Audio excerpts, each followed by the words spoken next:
Hello, and welcome to this video about my experiences with schizophrenia. This is a video series I'm starting, and I may continue, I may not, but I just wanted to make this first video. I'm new to making videos of me, actually on the camera, so forgive me for that. I have a tablet here with my notes about this. That's why I'm looking down. And back when I first discovered I had schizophrenia, I looked at every video there was on YouTube. People that had it, doctors that talked about it, what it was like, what to do, whatever. And I'm here to tell you today what disorder is like to my best of my ability, in such a way that even maybe people that don't have the disorder can understand it, and to give some advice to people that don't have it and people that have it. Although that may be almost impossible to totally tell people what it's like, because you have to have them firsthand to perfectly understand what it's like. I mean, yeah, there was that one common video on YouTube about what a psychosis event is like, and it was just some video, but I would say it's a little bit accurate, but it's not. You can't perfect it. Things you hear in your head, your thoughts. You can't perfect what it's like to hear that. But okay, back on the script here. I'll tell you things I may have wished that I may have known back then when I was looking at all the videos, and I've had this disorder for about 10 years now. It began when I was at 15 years old. I started having symptoms. First, I want to talk about what the so-called hallucinations are like. Now, before I explain this, I want to be very clear that if you try to calm someone down by saying they aren't real and ignore them, that's not going to help at all, because they're real to me when they're happening, and afterwards, when I feel better from after they're gone, I can then look back and then say, yeah, they weren't real. But even if I know that, the next time it happens, it feels like it's real to me while it's happening. So I would say, if you're trying to calm someone down like that, don't do that. Just be with them. And be with them is a good thing to do there. There's a couple of different types of hallucinations I want to talk about. The first to be voices, which I don't really like to call them that, because it's a wrong description in my opinion. They're more like intruding thoughts in your head, like your thoughts in your head, or images that randomly appear in your mind, or even sensory things like tasting, smelling, hearing, seeing, or feeling things. I'll get to those later. But the images are usually you'll see something in your mind like that, if you notice that I put a smiley face frame up there in the video, but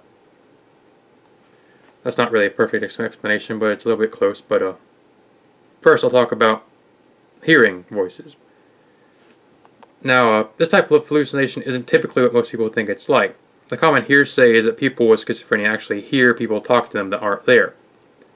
Although I've experienced that very few times in my life, like maybe once or twice in 10 years, it's 99% of the time it's intruding thoughts, as in a thought that you didn't try to think. They just come to you, and it's like a sudden jolt of knowing a sentence or two, or knowing some information or something, is what I would experience it as. And I can classify these into first person, second person, and third person voices.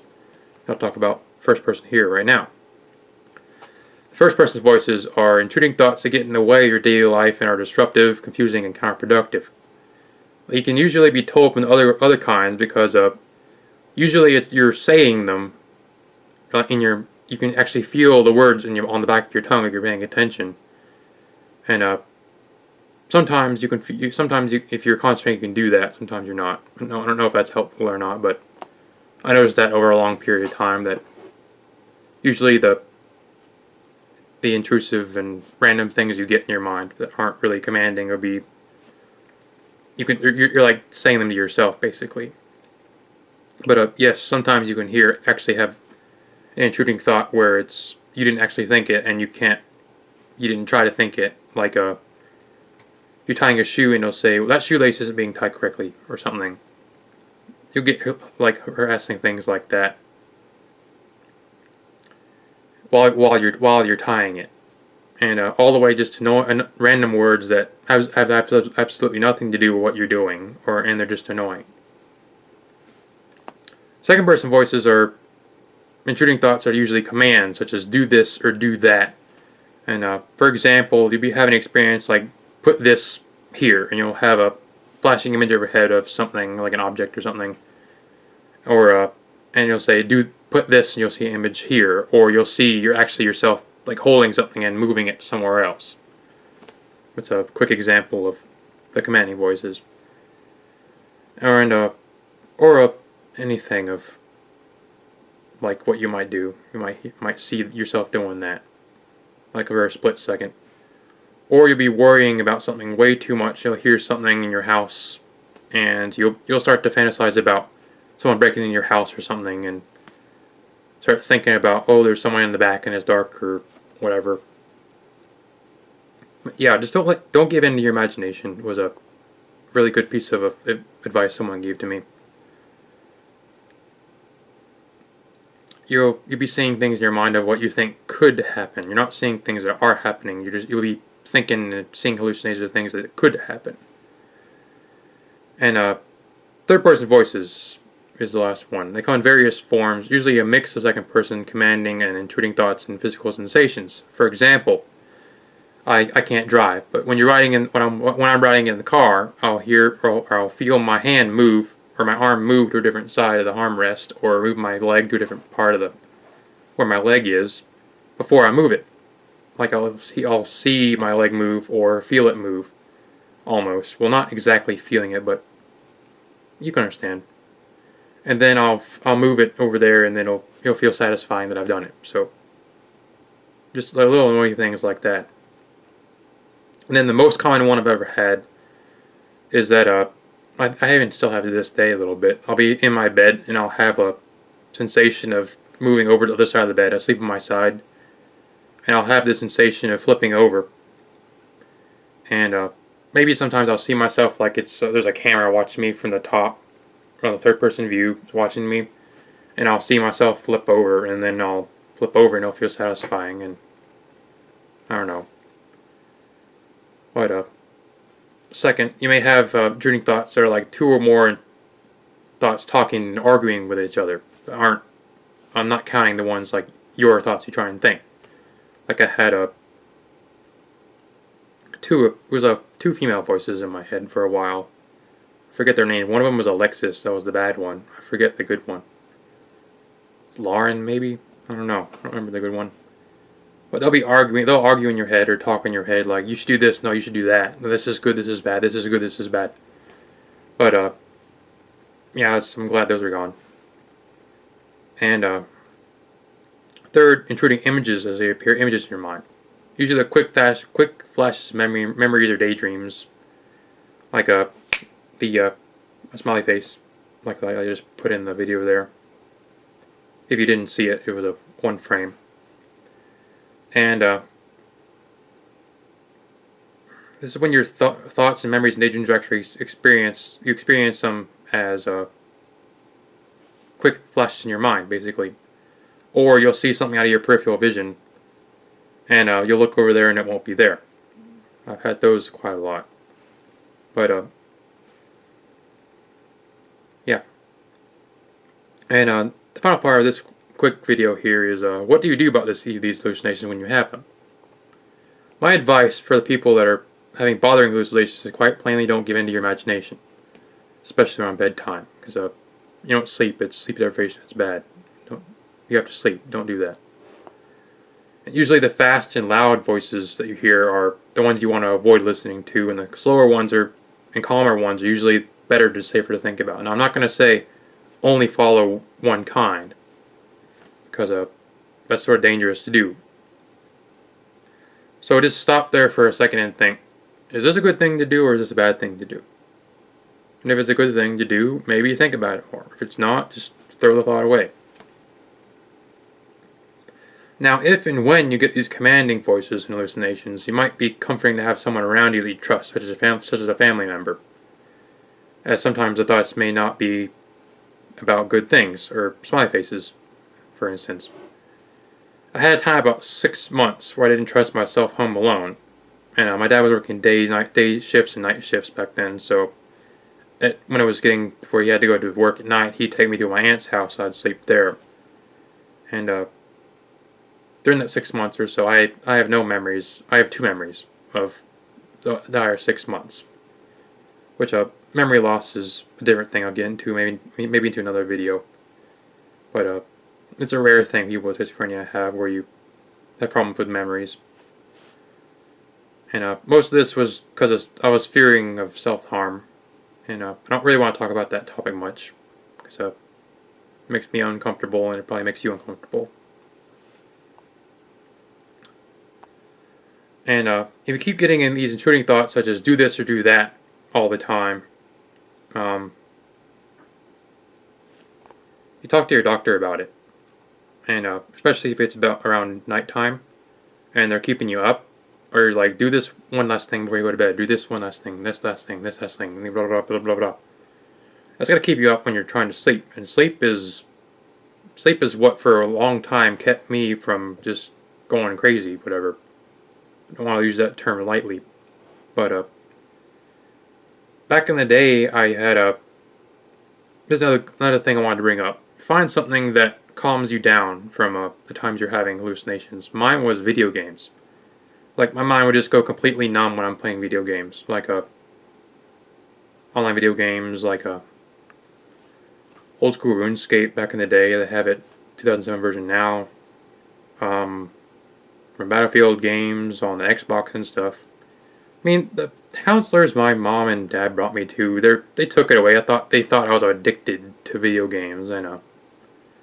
Actually, now that was a very bad thing to do, because back in the day, that was one of the things that was actually keeping me calm. And when I would go there to escape it. Another one was sleeping. I slept all the way through high school. I mean, I dropped out when I was 16, but I got GD later. But I would sleep all the way through school. That was just the way I was coping with anxiety. And that's before things got really bad. They thought I had bipolar disorder or whatever, until things got bad. Started actually hearing voices. But back when I was young, I never had thoughts in my head like you would think of. I was think of now. Like you would think 1, 2, 3, 4, 5 in your head. You would like to hear it in your mind or whatever. I never had that when I was little. And before I was like 15, 16, unless I was doing math stuff. But that's different. It's like logical puzzles. But another thing I want to talk about is about talking with your doctor. If you don't have one, you should get one. Because counselors, I don't know, but the only thing my counselor helped me with was tea. I had a green tea without the caffeine in it. Decaffeinated green tea was good to have. And then if I was having a burst of bad intrusive thoughts, I would just have some green tea and it would make me feel better. But it wasn't always like that. But with your doctor, if you have a psychiatrist that you get medicines from, don't hold back on secret things that you may be thinking about. Even if you're like secret things that they're telling, like your voice in your head are telling you don't say to him or whatever. And tell him everything. Not like, oh, I woke up and then when I walk up, I step on my right foot or left foot. Don't tell him like everything like that. I mean, like things that are bothering you, things that help you, the things that are bothering you, things that you're thinking about all the time. You're thinking about something way too much, or you're just thinking about it often. Tell your doctor about that. And one thing, if you looked up things on Google like I did, don't use like doctor terms with them. Like, oh, I was having psychosis and during this I was doing that. Usually the doctors, they sort of dismiss that, but sometimes they don't. So usually they do. Like you talk to them like you think a doctor would want to be talked to. Don't do that. Say it in your own words. Like my doctor always commented on me about how I was good at talking about or explaining my symptoms. And usually there's things about low functioning and medium functioning, high functioning people with schizophrenia. Usually the low functioning would, well, I guess I went from low functioning to medium functioning, high functioning, and to medium functioning. I guess I'm in the middle of high and medium right now, functioning, I guess. But sometimes it was there was bad times where I couldn't almost do anything. I just sat in my bed all day. Couldn't do anything. Or just saying things over and over and over in my head. Don't do that. And remember with your doctor, they have a law for doctor-patient confidentiality. Your doctor can't tell anyone else what you're telling them. So tell them everything that's bothering you, because if you keep that one thing back, they might not give you a good medicine that may help you. And that's one other thing I don't want to talk about, is that I don't want to give you ideas about this medicine helped me, this medicine didn't help me, because everything is different for everybody. I don't want to say this medicine is good and then this medicine is bad, because if you get it, you may think about, oh, that guy in a video on YouTube said, oh, it's bad, and you might get a thought about, or subconscious thought that, no, this isn't going to help, and then maybe it won't help. But tell your doctor everything. Take your medicines as they tell you to. Follow it all the way to the dot. Just follow all the instructions like they tell you to do. Ask questions if you have questions. Don't cut pills in half, and if you don't talk to your doctor first. Like, don't take too much, don't take too little. Don't experiment. I should have to tell you that, but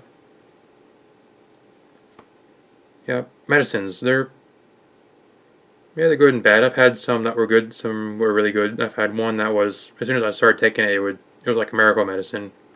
I've had some that were not really good and they make me angry all the time.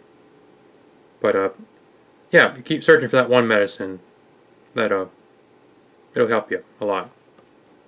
Just keep going, and it'll get better soon. If you have any questions, put them down in the comment section. I may make another video about it, or continue this video series about it. If you have any questions, you can ask me, and maybe I'll make a video with your question in it, or answer it in the answer box down there.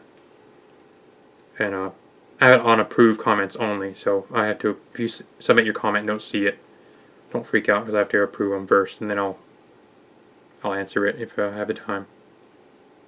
But thanks for watching, and I'll see you in the next video or in the comments. Bye.